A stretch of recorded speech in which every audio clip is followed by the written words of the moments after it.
Cette séance va porter sur le transistor à effet de champ en statique. Et on va établir le mode de fonctionnement du transistor, le modèle en statique pour les différents modes de fonctionnement et également le modèle petit signe.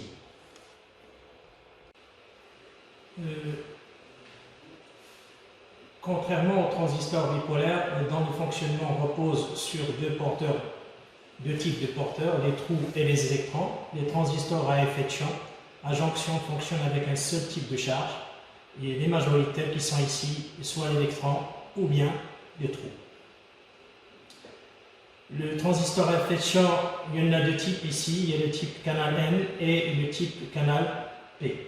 Pour le canal N, il est formé d'un canal dopé N placé entre deux régions fortement dopées P+.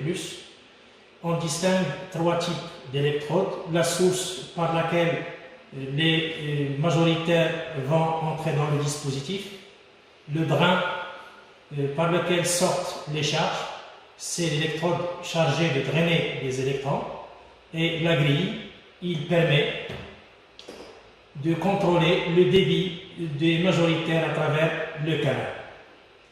Pour le canal P, il est formé d'une région P placée entre deux régions fortement dopées N+, et les majoritaires dans ce cas-là sont les trous. Le symbole du transistor à effet de champ est représenté ici. Donc au niveau de la grille, on a une flèche entrante pour indiquer le canal N et une flèche sortante pour indiquer le canal P.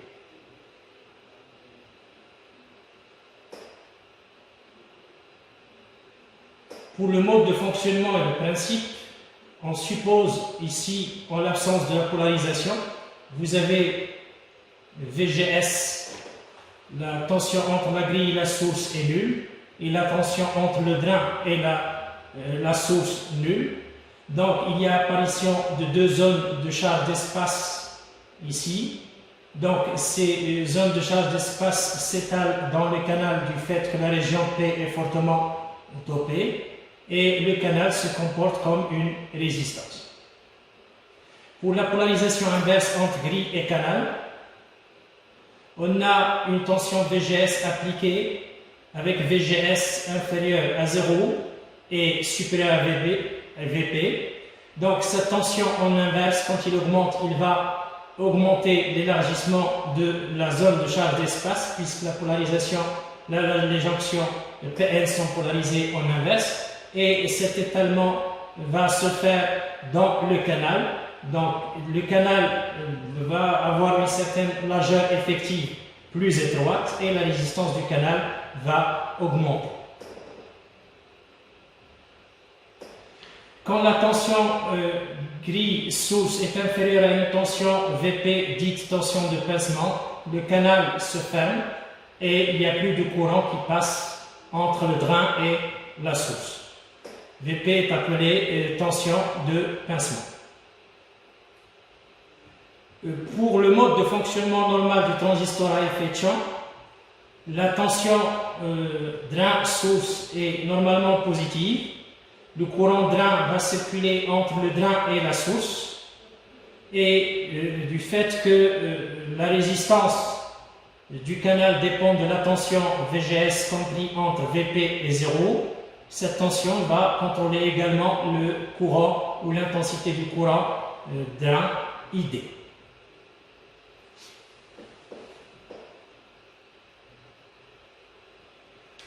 Dans le cas où VGS égale à 0, donc la valeur de VDS, l'augmentation de la valeur de VDS ici entre 0 et la valeur absolue de la tension de pincement va plutôt augmenter, ici il va donner un courant plus faible au niveau du drain, et la région fortement dopée P+, va engendrer deux zones de charge d'espace qui s'étendent dans le canal et d'épaisseur constante. Le canal se comporte donc dans ce cas-là comme une résistance et on a ID est proportionnel à la tension entre le drain et la source. Quand VDS augmente davantage, toujours avec VDS inférieur à la valeur absolue de la tension de pincement, le canal commence à se rétrécir du côté drain. On n'a plus une relation linéaire entre le courant et la tension VDS dans ce cas. En zone de saturation, tout accroissement de VDS supérieur à la valeur absolue de VP donc va entraîner bien sûr une augmentation du pincement et une augmentation du courant ID. Quand le canal se pince au niveau du drain, la densité du courant va augmenter jusqu'à ce que la vitesse des électrons atteigne une vitesse limite. Les transistors fonctionnent dans ce cas-là dans la zone de saturation. Le courant atteint une valeur maximale et reste toujours constant dans la région où la tension entre le drain et la source est supérieure à la valeur absolue de la tension de pincement. Alors pour la zone d'avalanche, en fait, dans cette zone-là, il résulte du claquage de la jonction entre grille et drain, et ce claquage donc, est un claquage destructeur puisqu'il permet de détruire le transistor dans le cas où le courant n'est pas limité. Je vais essayer de résumer ici dans la caractéristique ID en fonction de VDS, les trois zones de fonctionnement du transistor. On a pour une tension drain-source inférieure à la valeur absolue de la tension de pincement, on a deux zones. La zone résistive pour laquelle le courant ID est proportionnel à la tension entre le drain et la source, et une zone coude dans laquelle on a une relation non linéaire entre le courant ID et la tension drain-source. C'est une caractéristique quadratique en fonction de VDS. Quand la tension drain-source dépasse la tension VP, le courant devient maximal, égal à IDSS, qui est une caractéristique du transistor à effet de champ. Et en zone d'avalanche, le courant va augmenter, bien sûr, et va détruire le transistor dans le cas où celui-ci n'est pas limité par un certain dispositif.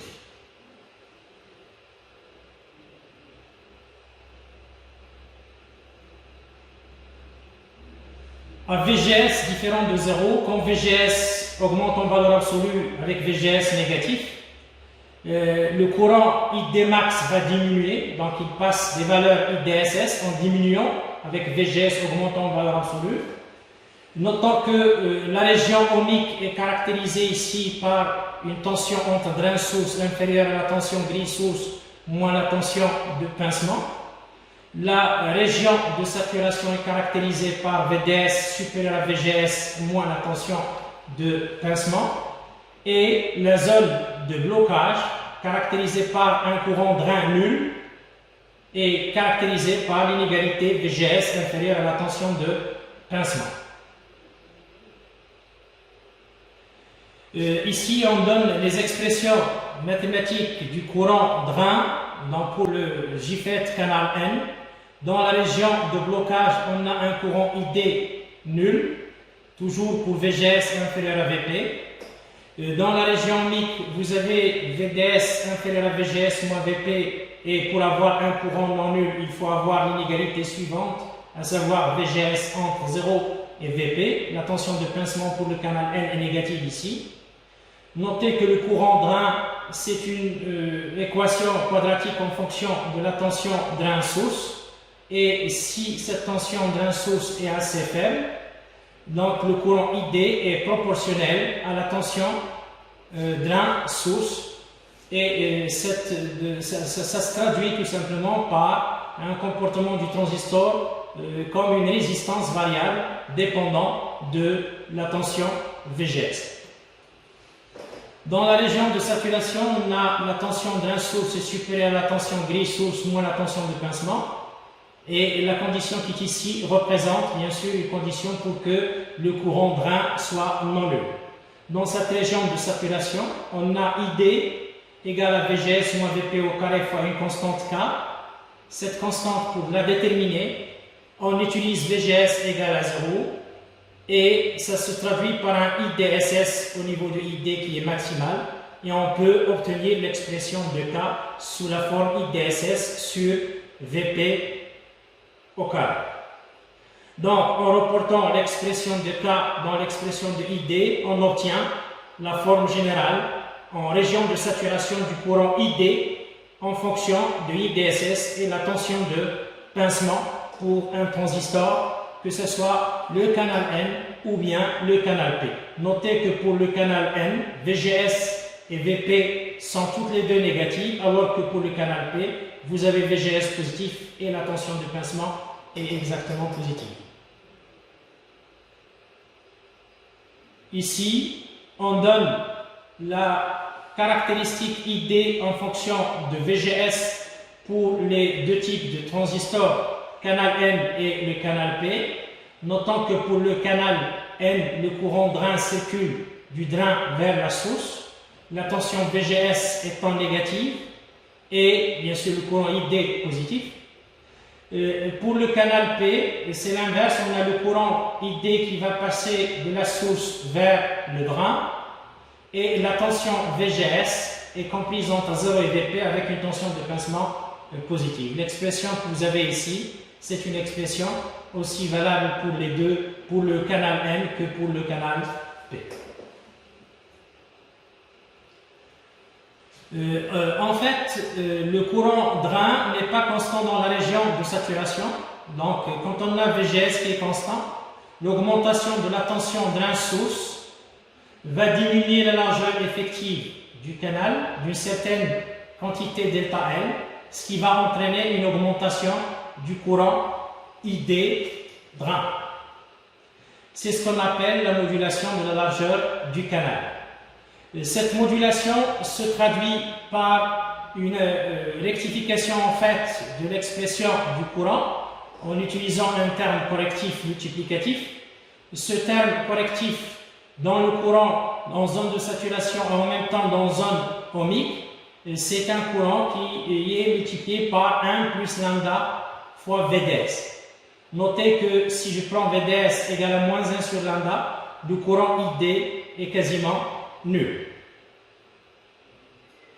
Ça se traduit ici dans la caractéristique ID en fonction de VDS par un ensemble de caractéristiques paramétrées par la tension grille-source et qui vont se couper en un point dont le potentiel égale à moins 1 sur lambda.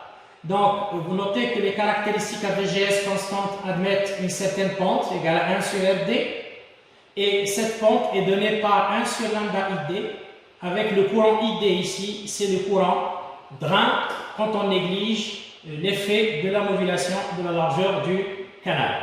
Cette résistance RD est également donnée par l'inverse de la pente à la caractéristique ID en fonction de VDS au point de fonctionnement, ça veut dire quand ID égale la valeur moyenne ID et VGS également.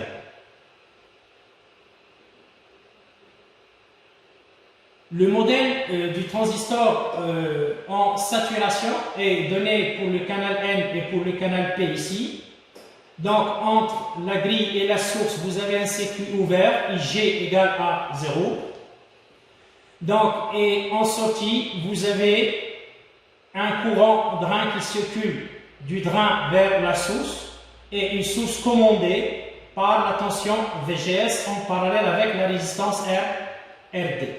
Notez que pour le canal P, le courant circule de la source vers le drain et également on a ici une source commandée par la tension grille-source.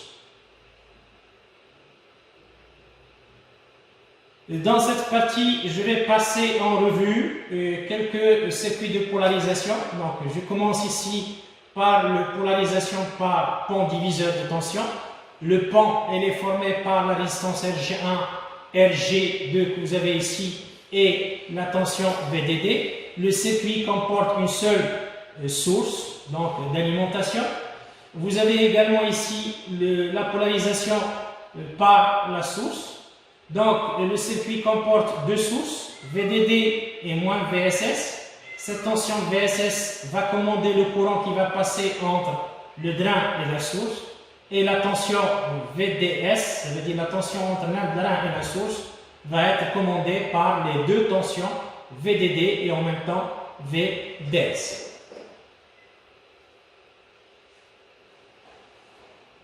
Pour le circuit de polarisation par pan diviseur, donc on a ici le courant IG nul, ce qui fait que la résistance RG1 et RG2 sont en série. Donc on peut déterminer la tension VG par une simple application du diviseur de tension.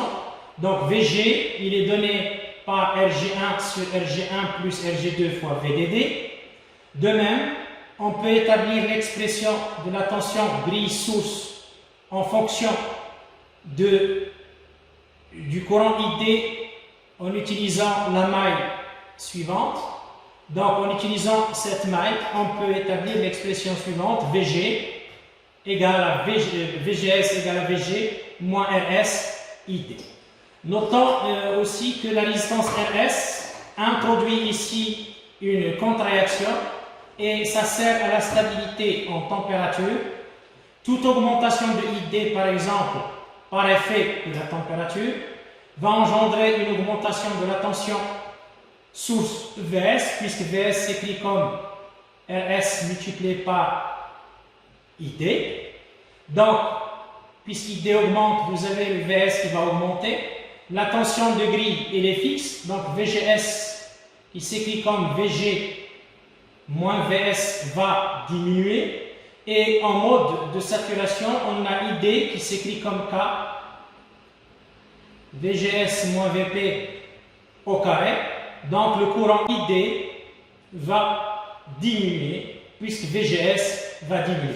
Donc ici, toute augmentation du courant drain va être contrebalancée par une diminution du fait que la résistance RS introduit bien sûr une contre-réaction et ça permet bien sûr de stabiliser le circuit contre la dérive thermique.